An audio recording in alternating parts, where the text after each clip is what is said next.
আমি মন্ত্রী মহোদয়ের দৃষ্টি আকর্ষণ করছি। আসলে যেহেতু অনুষ্ঠান পরিচালনা করছে আমারও বলার সুযোগ নাই। তো সন্দীপ মানুষের যে চিন্তা চেতনা এই মুহূর্তে আমার স্পেসিফিকলি একটা প্রস্তাবনা আপনার মাধ্যমে আছে।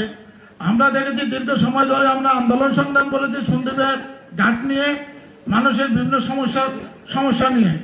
এই আন্দোলনগুলোর সাথে জড়িত ছিল অনলাইন অ্যাক্টিভিটিস সহ সমাজসেবক, রাজনৈতিক ব্যক্তিত্ব এবং আমাদের বেশ কিছু ডাক্তার সহ অনেকেই জড়িত ছিল। যারা আগে জড়িত ছিল তারা অনেকে আমাদের মাঝে এখন নাই, কিন্তু অনেক বক্তব্য রেখে গেছেন।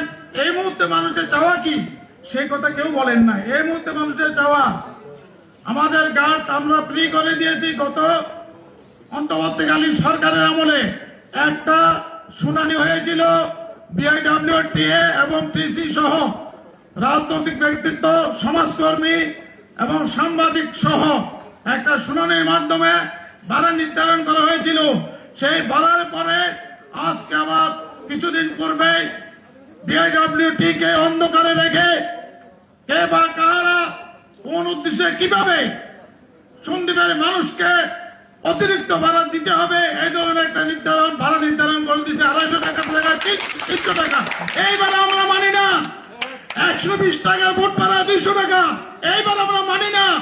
মাননীয় মন্ত্রী মহোদয়, আমাদের প্রধানমন্ত্রী তারেক রহমান সাহেব বলেছেন তারেক রহমানের বাংলাদেশে কোনো অনিয়ম চলবে না, তারেক রহমানের বাংলাদেশে কোনো অনিয়ম হতে দেওয়া যাবে না।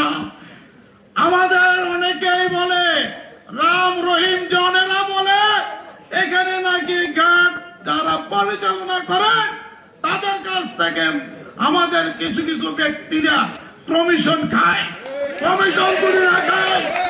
আপনাদের কথা হবে জনগণের পক্ষে, জনগণের ন্যায্য করার মাধ্যমে সন্দীপের মানুষ